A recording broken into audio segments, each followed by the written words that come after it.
Good evening, everybody, and welcome to the Wednesday, May 5th, Student Loan Justice live stream. My name is Alan Collins. If you're new to the group, welcome. We're glad that you found us. What took you so long? We are the oldest, largest, and in many ways, really the only group out there actually fighting only and absolutely for student loan justice. Many TV shows, newspapers, radio stations, etc. If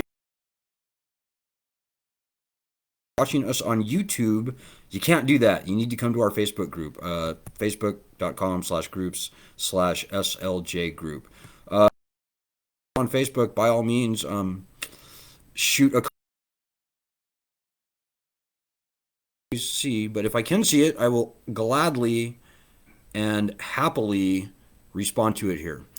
So, folks, things are going well. The petition passed 1 million signatures last week, which is really good. Or was it 2 weeks ago?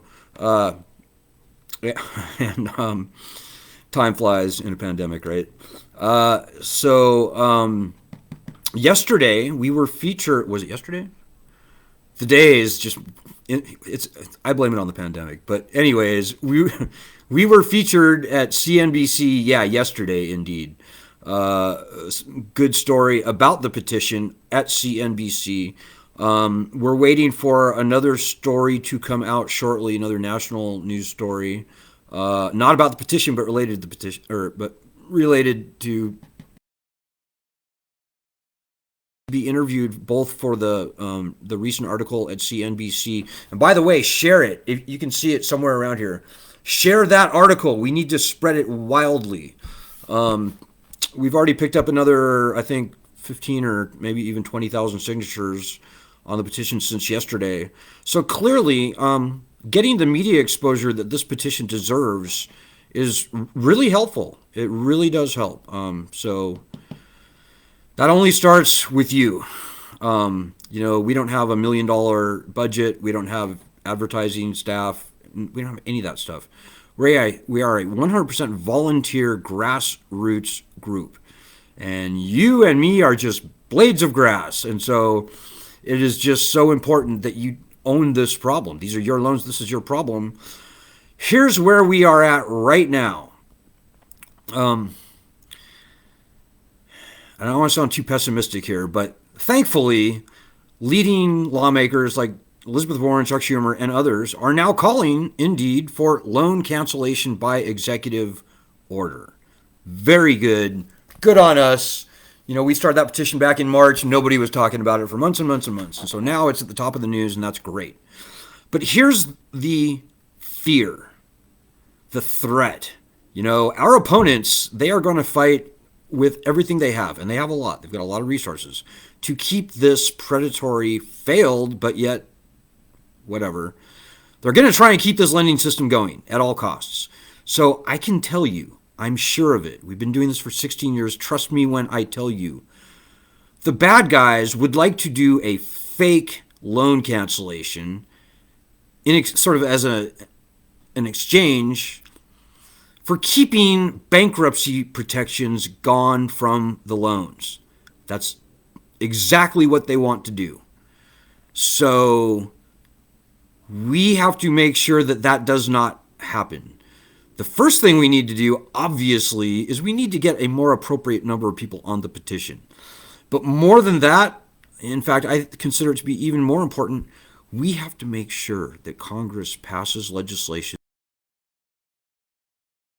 to student loans. Whether you would ever or never file, it doesn't matter.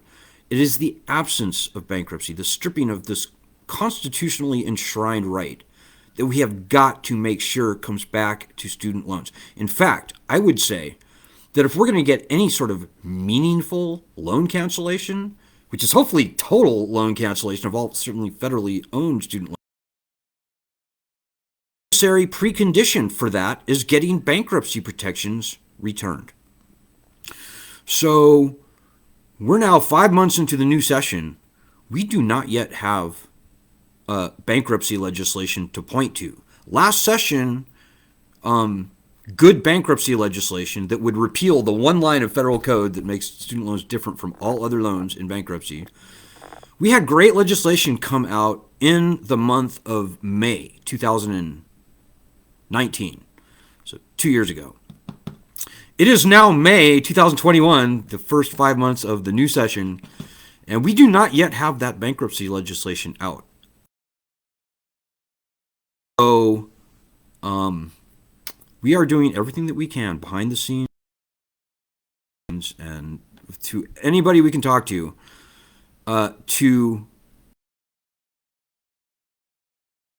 get it reintroduced, and then get it passed through the House.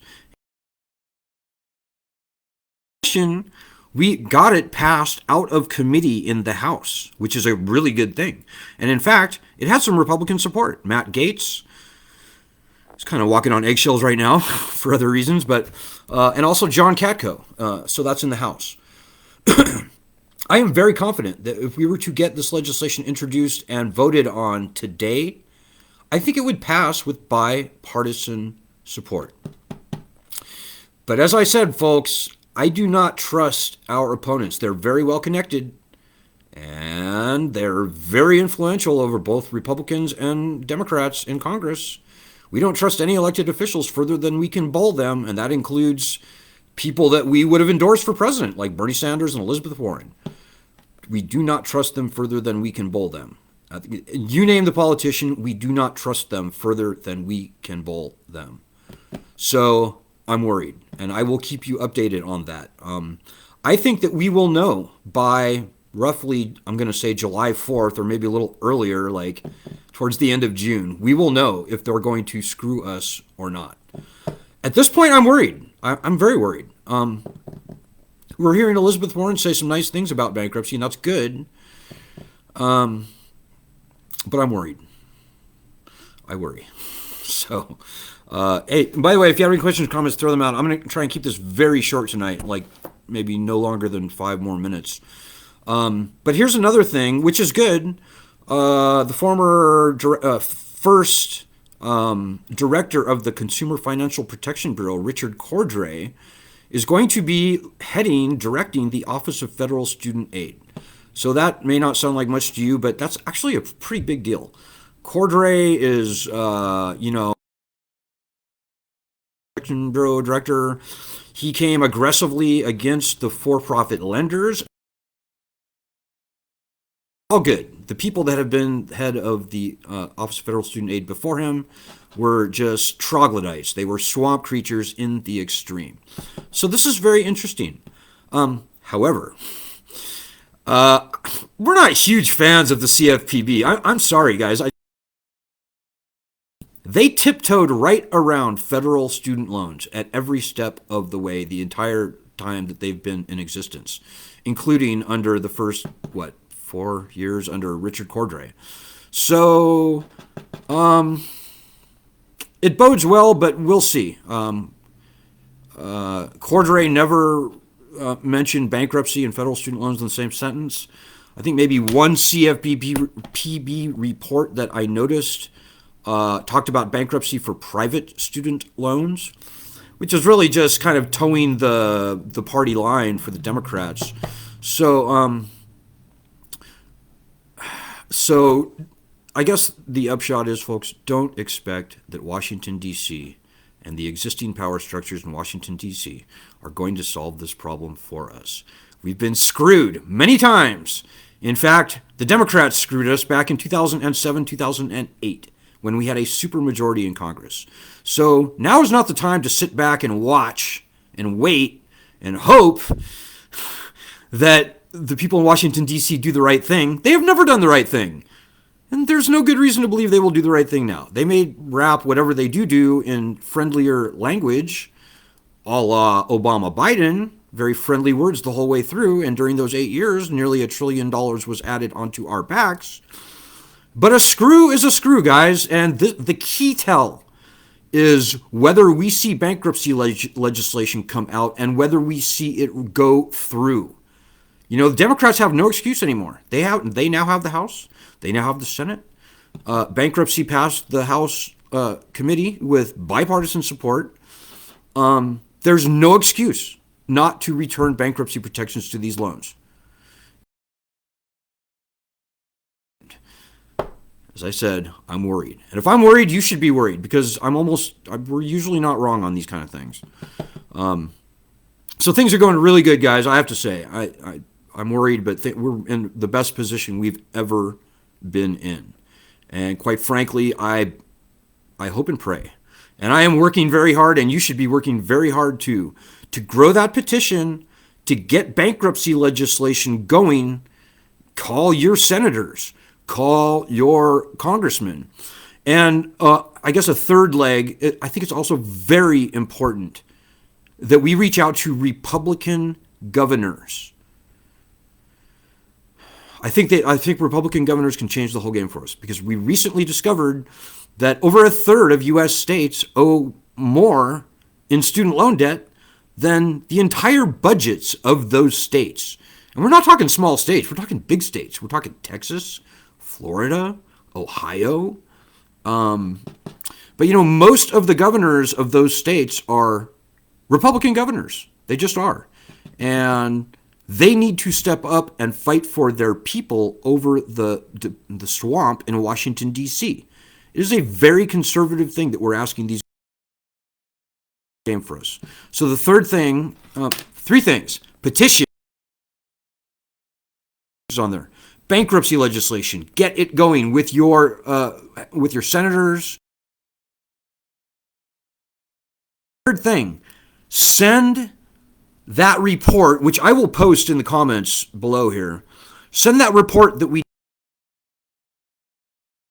state budgets and student loan debt. Send that report to a Republican governor. Maybe it's your governor, but if you live in a state without a Republican governor, maybe it's a Republican governor in a state near to you.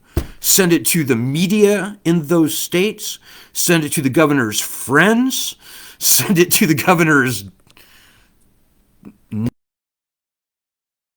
dresser and the governor's dog walker, for all I care.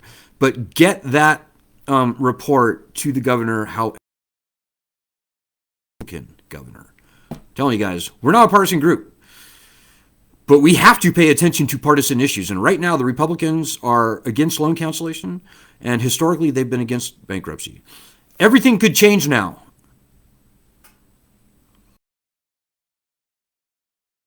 Student loan cancellation by executive order. Everything has changed in the past year. Everything will change in the next 4, 5, 6 months. But whether it's a good change or a bad change really depends on us. I mean, hopefully, those of you who have been with the group for a while noticed that we were the group that got bankruptcy protections into the presidential campaign via Elizabeth Warren. Joe Biden then endorsed her bankruptcy. Student loan cancellation by executive order started with us, with our petition. So you should be thrilled, proud, and pleased, but you should be realistic, as I am, and you should be worried, and you should be busting your ass over the next 4 to 5 to 6 months to make sure those three things happen. Student loan, grow the petition, cancellation, bankruptcy legislation, push the governors, get that report, which a Republican governor. I don't know how much more clearly I can say it. Ed blew a gasket the other night about the 85% of the people on this group who aren't doing shit, and I agree with him. You have to get off your ass. You may as well leave if you're not going to work, because this is an action group. It's about your action. It's about your agency. We're not looking to build an empire here. We're not looking to do anything like that. We're looking to solve this problem, and it starts with you. And we don't need any middlemen in Washington, D.C. We don't need any lobbyists. We don't need any of that nonsense. All we need are people getting pissed and owning this problem, because these are your loans and your problem. So anyways, I'm thrilled. I'm stoked. I hope that you are too. Hope that you're impressed. And with that, I will just wish you all good luck. Remember those three things. Do it. Don't sit there and wait and watch and worry. Do it. Good luck. Godspeed. I'll be back on Friday. Ed will be back tomorrow. And God bless everybody.